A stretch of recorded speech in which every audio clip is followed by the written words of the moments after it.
Hello friend, welcome to web Gujarat. આજે આપણે 17 ફેબ્રુઆરીના મહત્ત્વના દિવસો અને ઘટનાઓ વિશે ચર્ચા કરીએ.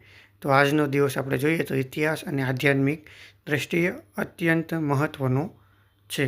તો ઇતિહાસને આપણે ગૌરવ આપે અને આધ્યાત્મ આપણને માર્ગદર્શનો પૂરા પાડે છે. જોઈએ તો સિંહગઢ વિજય, જે 1970માં 17 ફેબ્રુઆરીના રોજ છત્રપતિ શિવાજી મહારાજે મુગલો પાસેથી ઐતિહાસિક સિંહગઢ, જે કોંધાણનો કિલ્લો આપણે ગણીએ, બરાબર, તો ત્યાં વિજય મેળવ્યો હતો. પછી જોઈએ તો ચીમનભાઈ પટેલ, જે ગુજરાતના પૂર્વ મુખ્યમંત્રી ચીમનભાઈ પટેલનો જન્મ 17 ફેબ્રુઆરીના રોજ થયો હતો. જન્મદિવસ આપણે જોઈએ તો રામકૃષ્ણ પરમહંસ,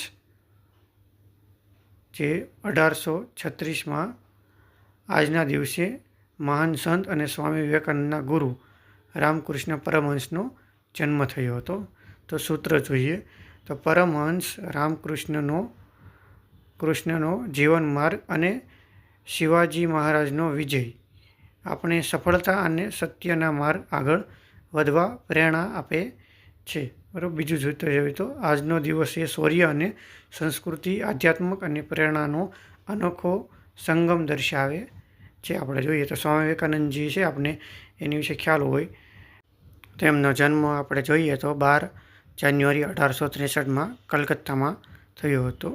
તેમની વિશે પણ ઘણી બધી વાર્તાઓ અને એવું આવે છે, તે આપણે જોઈ શકીએ છીએ.